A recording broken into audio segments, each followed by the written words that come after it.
আমার সাহায্য করে, আমার জায়গা জমি কিচ্ছু না, বাচ্চা তুলে কোনো উপায় নাই, আমার বই বেড়া জায়গা নাই। মাত্র 4 বছরের মেয়ে, নাম হলো বুশরা। ক্যান্সারে আক্রান্ত বাবাকে বাঁচাতে হেঁটেছে মানুষের দাঁড়ে দাঁড়ে। বাবার চিকিৎসার টাকা জোগাড় করতে গিয়ে ভিক্ষার হাত পেতেছিল মানুষের কাছে। আসসালামু আলাইকুম। আমি আমার আব্বার জন্য যাইতাম, গোবিন্দগঞ্জ যেতাম, পাগলা যেতাম, আব্বার সাহায্য খুঁজতাম, গুলি আনতাম, এনাডল ইঞ্জেকশন আনতাম, আইনা মারতাম আব্বুর ইঞ্জেকশন আনলে আমার হইতে তুমি ইঞ্জেকশন মারিলে শান্তি পাইতাম, আর শান্তি পাইতাম না।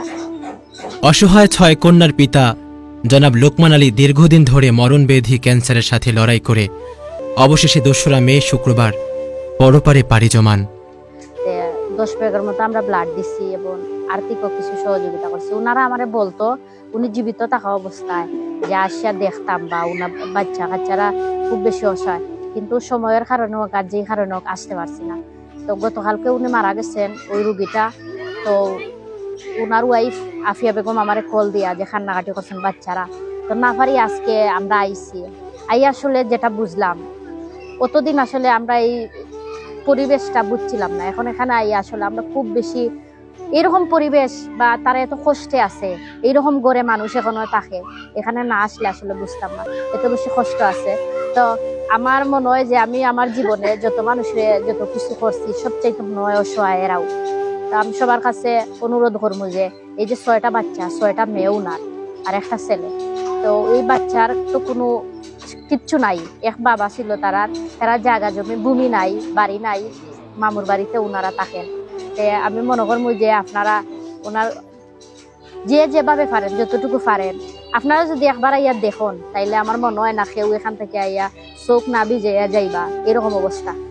তো বিনীত অনুরোধ করবো যে তারারে ঘর বাড়ির ব্যবস্থা বা জায়গা জমির ব্যবস্থা, বা তারা আর্থিক একটা সম্বল বলতে তারা যে স্বাবলম্বী হইতে পারে, যে নিজে খাইয়া বাঁচতে পারে। কারণ বাচ্চাগুলা তো ভিক্ষাবৃত্তির মাধ্যমে বাবার চিকিৎসা চালাইছে, ছোট ছোট বাচ্চারা। এখন মেয়ে 2টা মোটামুটি একটু বয়সও হয়ে গেছে। তো সবার বিত্তবানদের কাছে অনুরোধ যে আপনারা দয়া করে এই পরিবারটার দিকে একটু সদয়ন, আর আমরা আপনারা যতটুকু লাগে আমরা আছি, সহযোগিতা করবো, দেখবো। আর আমার মনে হয় যে আপনারা সরাসরি দেখলে খুব বেশি ভালো হইবে। আজকে আমরা এটা দেখে সহ্য করার মতো না, এত খারাপ অবস্থা। তারা একটি পরিবার হারিয়ে ফেলে তাদের অভিভাবক, তাদের আশ্রয়, তাদের জীবনের একমাত্র ভরসা। লোকমান আলীর রেখে যাওয়া 6 শিশুকন্যা ও একমাত্র পুত্র এখন অসহায়, দিশেহারা। আমার বাবা তাদের মায়ের গতকালকে আগের দিন মারা গেছে। তো আমরা অনেক অসহায়, আমরা 6 বোন এখন অসহায় পড়ে গেছে। এখন আমাদের যে জায়গা থাকি এই জায়গা আমাদেরও না, অনেক কষ্ট পড়ে গেছে পরিবার, ভাই বোন অনেক কষ্ট হয়ে গেছে। আমার ভাইও এটা আছে, এটা আমার ভাইও না, আমরা 6টা বোন অনেক কষ্ট। আমার মা কি একটু সাহায্য তুলে আমার বাবারে চিকিৎসা করাইছে, আমরাও কাজ করছি। আমি ঢাকায় কাজ করি, আমার বোন বাসা কাজ করে। তা অনেক অনেক কষ্ট করে আমরা বাবাকে বাঁচাতে পারি নাই। মানে আমার বাবা শেষমেশ মরে গেছে, এখন আমরা অসহায় পড়ে গেছি। এখন আমাদেরকে গরু ভাঙ্গা, গরু থাকার জায়গা নাই, আমরা পরে জায়গায় থাকি। তো গরু ভাঙ্গা আমরা বাবাটা মারা গেছে। তাদের মায়ের চোখে শুধুই অনিশ্চয়তা আর অসহায়ত্ব। আজ তার স্ত্রী আফিয়া বেগম দাঁড়িয়ে আছেন এক অনিশ্চিত ভবিষ্যতের মুখোমুখি। এক পুত্র, 6 শিশুকন্যা আর একটি পঙ্গু শাশুড়িকে নিয়ে এই পরিবারটির নেই মাথা গোজার ঠাঁই, নেই একটি স্থায়ী ঠিকানা। আসসালামু আলাইকুম। এই যে লোকমান আলী অনেক দিন ধরে আক্রান্ত হইয়া, ক্যান্সার রোগে আক্রান্ত হইয়া খুব কষ্ট ভোগ করি, মানুষের সাহায্য করিয়া চিকিৎসা অধীনে আসিল। তখন তার 6টা মেয়ে আর এক ছেলে, খুব বড় অসহায়। এরা কোনো ছাড়া নাই, কোনো জায়গা জমিনও নাই, বাড়িও নাই। এইরকম অবস্থায় তারা দিনপাত। বাপটা মারা যাওয়ার গত এই 2 মে শুক্রবারে মারা গেছে। তখন তো এরা কোনো ওলা লাখান সমস্যা, কোনো দেখা কোনো এগুলা লাখান, তার যে আত্মীয় স্বজন আছে এগুলা লাখান আর্থিক সহযোগিতা এরও কিছু নাই। এরকম অবস্থা চলে। প্রবাসী বাড়িতে কইরাম এই যে বাচ্চা কাচ্চা সকল যে অসহায় বাচ্চা কাচ্চার সামনে যদি আপনারা দাঁড়ান, এরা অন্তত নামাজ পড়া আপনার কাছে দোয়া করবো, এরা সাহায্য অন্তত মিনতি করি। এই পরিবারের এখন একমাত্র ভরসা আফিয়া বেগম। তিনি একাই লড়ে যাচ্ছেন 6টি কন্যা, এক পুত্র এবং তার বৃদ্ধা পঙ্গু শাশুড়িকে নিয়ে। তাদের নেই একটি নিরাপদ ঘর, নেই খাবারের নিশ্চয়তা, নেই শিক্ষার সুযোগ, এমনকি নেই পরনের ভালো জামাকাপড়টুকুও। লোকমান আলীর পরিবার আজ সমাজের করুণ এক বাস্তবতার নাম। আপনারা আমার সাহায্য করুন, আমার জায়গা জমি কিচ্ছি না, বাচ্চা তো কোনো উপায় নাই, আমার বইবারের জায়গা নাই। আমি সাহেবের বাসা লেবু চালাই কত আশা করে দিলাম, বিদেশে গেছে, বিদেশ নাই বিদায় হয়ে গেছে, 6টা বাচ্চা 7টা বাচ্চা তো বিদায় হয়ে গেছে।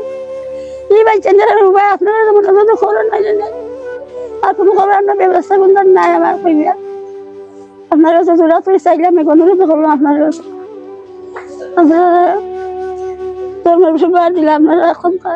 মাত্র 4 বছরের মেয়ে, নাম হলো বুশরা। ক্যান্সারে আক্রান্ত বাবাকে বাঁচাতে হেঁটেছে মানুষের দাঁড়ে দাঁড়ে। বাবার চিকিৎসার টাকা জোগাড় করতে গিয়ে ভিক্ষার হাত পেতেছিল মানুষের কাছে।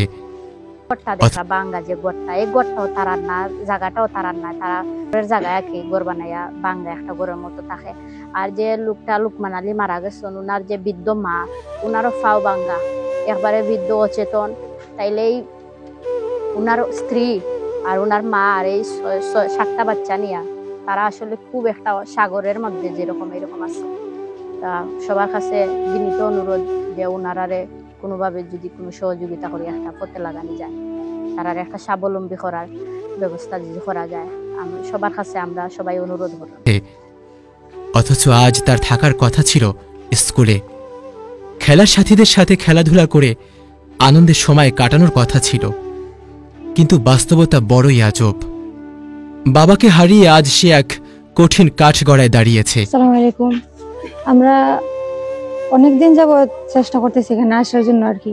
উনিও বলতেছেন, ওসমানী মেডিকেলে ভর্তি ছিলেন উনি, ক্যান্সারের আমাদেরকে জানাচ্ছেন। আমরা দেখছি, আমাদের সংগঠন সৎপথের প্রতীকটা থেকে আমরা ব্লাড দিছি, ওনাদেরকে সামান্য সাহায্য করছি যতটুকু পারি।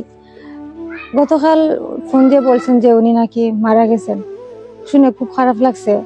সাথে সাথে আসতে চাইছিলাম, কিন্তু সময়ের কারণে বা ব্যস্ততার কারণে আসতে পারিনি। আজকে আমরা আসছি কয়েকজন মিলে দেখার জন্য।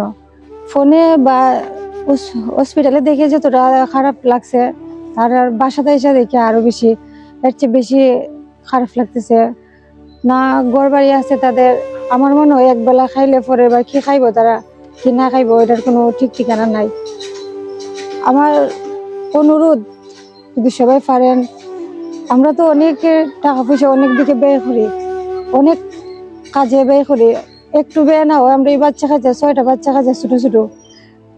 একটা ভাই বোন ভিক্ষা করে বাবার চিকিৎসা করছে, তারা খাবার খাইতে পারে না। আমরা পারলেই কিন্তু তাদেরকে সাহায্য করতে পারি, চাইলে আমরা একটা পরিবারে, একজন বিত্তবান মানুষ একটা পরিবারে চাইলে যাইতাম, গোবিন্দগঞ্জ যেতাম, পাগলা যেতাম, আব্বু সাহায্য করতাম, গুলি আনতাম, এনাদের ইঞ্জেকশন আনতাম, আইনা মারতাম, আব্বুর ইঞ্জেকশন আনলে আমার হইতে প্রথমে ইঞ্জেকশন মারলে শান্তি পাইতাম, আর শান্তি পাইতাম না। সাহায্য চিকিৎসা করলে আপনার জন্য দোয়া করবো।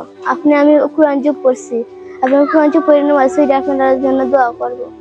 শুধু একটু সাহায্য করবো, আমরা সহযোগিতা করে আপনারা নামাজ পড়া, আপনাদের কিছু আমরা না দোয়া করবো। এই শিশুদের মুখে আমরা যদি একটু হাসি ফিরিয়ে দিতে পারি, তবে সেটাই হবে আমাদের সবচেয়ে বড় মানবতা। তাদের চোখে আজ প্রশ্ন, আমাদের বাবা নেই, কিন্তু পৃথিবীও কি আমাদের ছেড়ে দেবে? না, আমরা চাই না এই পরিবারটিকে সমাজের অনাহারে হারিয়ে যেতে। আপনার ছোট একটি সাহায্য হতে পারে তাদের জীবনের নতুন আশার আলো। আপনার একটি সহানুভূতির হাত দিয়ে দিতে পারে এই পরিবারটিকে বাঁচার সাহস, খাবারের নিশ্চয়তা আর একটা ঘরের ছাদ। একটি পরিবারের হাসি আপনার হাতেই। সহযোগিতা করুন আজই। বেশ 3 দিন আগে কি 4-5 দিন আগে কিন্তু এই বুশরা আসলে মানুষের কাছে হাত পেতে বাবার চিকিৎসার জন্য আসলে টাকা চেয়ে বাবার চিকিৎসা করিয়েছিল, কিন্তু সেই বুশরার বাবা হয়তো নিয়েতেই হয়তো মারা গিয়েছে শুক্রবারে। আজকে 2 দিন হয়ে গেছে। আসলে এই অবুঝ বাচ্চাটা এখনো বুঝে না আসলে কি করবেন, সামনের দিনগুলা কিভাবে যাবে। একটু আগে জিজ্ঞেস করছিলাম বাবা কই আছে, বলতেছে যেন বাবা তো মারা গেছে। যে তার এখনো মন মানসিকতা খুব ভালোই কাজ করতেছে, যেন সে এখন পর্যন্ত মনে রাখতে পারছে। যেমন তার বাবা চলে গিয়েছে নাতিরার দেশে, হয়তো এরকম আরো 6টি বই আছে। তাদের পাশে দেশ বিদেশে অনেক প্রবাসী যারা আছেন এবং কি সবসময় তাদেরকে সহযোগিতা করে আসেন, সেই মানুষগুলার কাছে আজকে তাদের একটি আকুতি ছিল, যেমন এই মানুষগুলার পাশে দাঁড়ান।